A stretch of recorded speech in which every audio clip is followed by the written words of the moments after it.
Chapitre 5. La vie de piété de l'Église du reste. Un double élan. 196. En nos temps, juste avant la deuxième venue du Christ sur les nuées des cieux, c'est une œuvre semblable à celle de Jean-Baptiste qui est à accomplir. Dieu appelle des hommes qui prépareront un peuple prêt à subsister au grand jour du Seigneur. Afin de délivrer un message semblable à celui de Jean, nous devons vivre une expérience spirituelle semblable à la sienne. C'est le même travail qui doit s'accomplir en nous. Nous devons contempler Dieu et dans cette contemplation, perdre de vue notre moi. 197. La communion avec Dieu ennoblira le caractère et la vie. Les hommes nous reconnaîtront à l'instar des premiers disciples comme ayant été avec Jésus. Cette expérience communiquera à l'ouvrier une puissance que rien d'autre ne peut donner. Il ne peut se permettre de se priver de ce pouvoir. Notre vie doit être marquée par un double élan, celui de la pensée et celui de l'action, celui de la prière silencieuse et celui du travail sérieux. 198. La prière et l'effort et la prière. Voilà la grande affaire de votre vie. Vous devez prier comme si l'efficacité et la louange étaient dues entièrement à Dieu, et travailler comme si le devoir à accomplir n'incombait qu'à vous seul. 199.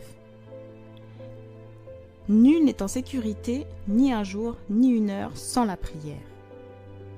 200. Celui qui ne fait rien d'autre que de prier cessera bientôt de prier. Fermement enraciné en Christ. 201. La tempête approche, la tempête qui mettra à l'épreuve la foi de chaque individu, quelle qu'elle soit. Les croyants doivent maintenant être fermement enracinés en Christ, où ils se laisseront égarer et perdront de vue le bon chemin. 202. Il serait bon pour nous de consacrer chaque jour une heure de réflexion à la contemplation de la vie du Christ. Nous devrions l'étudier, point par point, systématiquement, et en saisir chaque scène par l'imagination et tout particulièrement les dernières. 203. La seule protection contre le mal, c'est la présence du Christ dans le cœur par la foi dans sa justice. À moins que la relation avec Dieu ne soit pour nous une réalité vitale, nous ne pourrons jamais résister aux conséquences profanes de l'amour-propre, de la faiblesse du caractère et de la tentation. L'abandon de nombreuses mauvaises habitudes nous prépare à repousser Satan. Mais, sans une relation vitale avec Dieu, par l'abandon complet à lui à chaque instant, nous serons vaincus. Sans une connaissance personnelle du Christ et une communion continuelle avec lui, nous demeurons à la merci de l'ennemi et nous finirons par lui obéir. 204. Le Christ et le Christ crucifié devraient être le thème de notre contemplation, de notre conversation et de nos émotions les plus heureuses. Modelé par le Saint-Esprit. 205. Jamais le cœur humain ne connaîtra le bonheur tant qu'il ne se soumettra pas pour être modelé par l'Esprit de Dieu. L'Esprit rend l'âme renouvelée semblable au modèle par excellence, Jésus-Christ. Grâce à cette influence, l'inimitié envers Dieu est changée en foi et en amour, et l'orgueil en humilité. L'âme perçoit la beauté de la vérité et le Christ est honoré par l'excellence et la perfection du caractère. 206. Il n'est pas une seule impulsion de notre nature, pas une faculté de notre esprit ou une inclination de notre cœur qui ne doivent, à chaque instant, demeurer sous le contrôle de l'Esprit de Dieu. 207. L'Esprit illumine nos ténèbres, nous informe dans notre ignorance, nous aide dans toutes nos difficultés. Mais notre esprit doit suivre constamment Dieu. Si nous permettons à l'esprit mondain d'intervenir, si nous n'éprouvons aucun désir de prier, de communier avec celui qui est la source de la force et de la sagesse, l'esprit n'habitera pas en nous. La nécessité de l'étude biblique. 208. Aucun cœur renouvelé ne peut demeurer dans un état de réceptivité sans l'application quotidienne du sel de la parole. La grâce divine doit être reçue quotidiennement, sans quoi nul ne peut demeurer converti. 209. Que votre foi soit nourrie par la parole de Dieu. Emparez-vous fermement du témoignage vivant de la vérité. Gardez foi en Christ comme en votre sauveur personnel.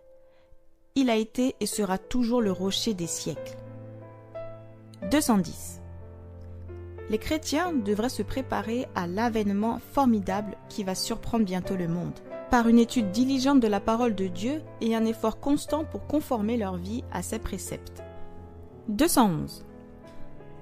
Seuls ceux qui auront fortifié leur esprit par l'étude des vérités bibliques demeureront fermes dans le dernier grand conflit. 212. Seuls ceux qui sont des étudiants zélés des Écritures et qui ont reçu l'amour de la vérité seront protégés contre la puissante séduction qui retient le monde captif. 213. Notre peuple a besoin de comprendre les oracles de Dieu. Il a besoin d'acquérir une connaissance systématique des principes de la vérité révélés qui le prépareront aux événements imminents et l'empêcheront d'être emporté à tout vent de doctrine. Mémoriser l'Écriture. 214. À plusieurs reprises chaque jour, des moments bénis devraient être consacrés à la prière et à l'étude des Écritures, ne serait-ce que pour mémoriser un texte afin que la vie spirituelle puisse se développer dans notre âme. 215. La précieuse parole est la règle de la jeunesse qui veut être loyale envers le roi des cieux. Que les jeunes étudient les Écritures, qu'ils apprennent texte sur texte de mémoire et acquièrent ainsi la connaissance des déclarations du Seigneur. 216. Construisez un rempart autour de vous à l'aide de l'Écriture, et vous constaterez que le monde ne saurait l'abattre. Apprenez l'Écriture par cœur, et lorsqu'il avance ses tentations, répliquez à Satan par un vigoureux « Il est écrit ». C'est ainsi que notre Seigneur a surmonté les tentations de Satan et lui a résisté. 217. Ornez votre mémoire des précieuses paroles du Christ. Elles vaudront davantage que l'or et l'argent. 218.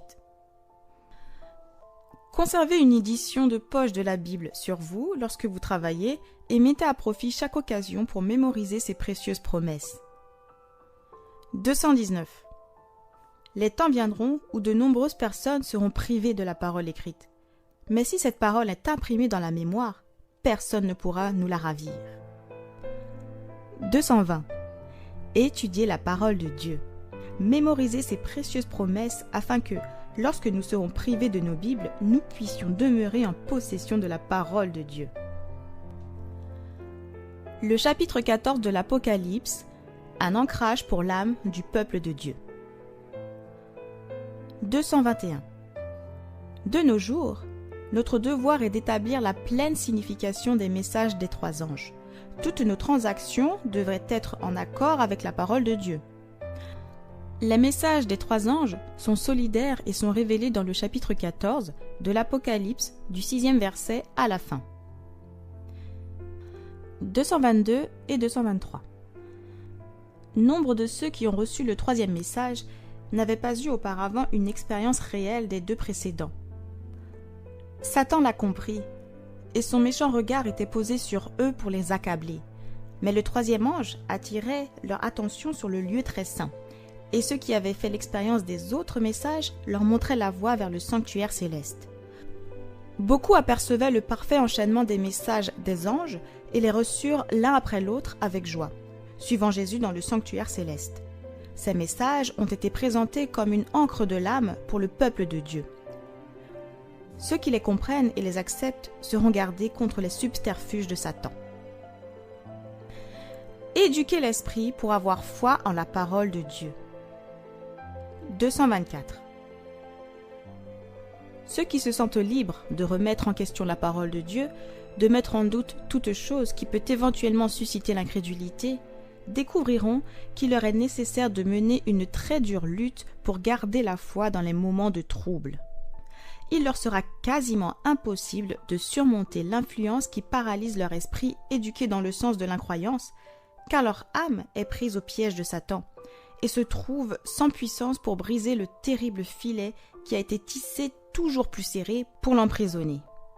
Celui qui s'habitue à remettre en question, à douter et à critiquer se renforce lui-même dans l'incrédulité. Se préparer aux futures épreuves. 225. Les serviteurs du Christ n'ont pas à préparer leur discours pour le temps où ils seront traduits en jugement à cause de leur foi. Leur préparation s'effectue jour après jour, en gardant précieusement dans leur cœur les vérités de la parole de Dieu, en se nourrissant des enseignements du Christ et en fortifiant leur foi dans la prière. Ensuite, lorsqu'ils seront traduits devant un tribunal, le Saint-Esprit leur rappellera les vérités qui sont de nature à atteindre les cœurs de leurs auditeurs.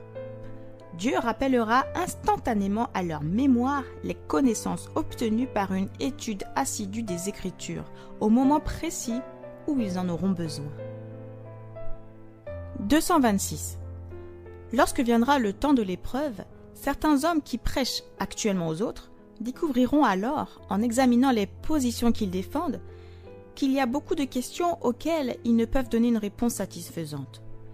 Jusqu'à ce qu'ils aient été mis à l'épreuve, ils ne se rendront vraiment pas compte de leur grande ignorance. Et il y en a beaucoup dans l'Église qui pensent tout naturellement comprendre ce qu'ils croient, mais jusqu'à ce que s'élève la controverse, ils sont ignorants de leur propre faiblesse.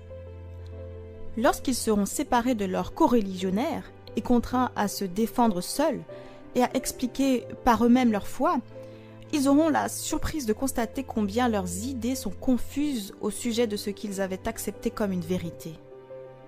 Se maîtriser moralement. 227. Notre capacité à rendre raison de notre foi est un louable accomplissement, mais si la vérité ne descend pas plus profondément en nous, l'âme ne sera jamais sauvée. Le cœur doit être purifié de toute impureté morale. 228. Bien peu comprennent qu'il faut exercer un contrôle sur nos pensées et notre imagination. Il est difficile de garder un esprit indiscipliné fixé sur des sujets dignes d'intérêt. Mais si les pensées ne sont pas convenablement maîtrisées, la religion ne peut pas s'épanouir dans l'âme. L'esprit doit être occupé par les choses sacrées et éternelles, ou alors il chérira des pensées frivoles et superficielles. Les énergies intellectuelles et morales doivent être disciplinées ensemble, elles se fortifieront et s'amélioreront par l'exercice. 229. Nous avons grandement besoin d'encourager et de cultiver des pensées chastes et de fortifier les énergies morales plutôt que les énergies basses et charnelles. Dieu nous aide à ouvrir les yeux sur nos appétits charnels. 230. Enoch marcha avec Dieu pendant 300 ans avant d'être enlevé aux cieux, et l'état du monde à cette époque n'était pas alors plus favorable au perfectionnement du caractère chrétien qu'il ne l'est aujourd'hui. Et comment Enoch marcha-t-il avec Dieu ? Il éduqua son esprit et son cœur afin de se sentir toujours en présence de Dieu, et lorsqu'il était plongé dans une profonde perplexité, ses prières montaient à Dieu afin qu'il soit gardé. 231. Il refusait toute conduite qui pouvait offenser son Dieu.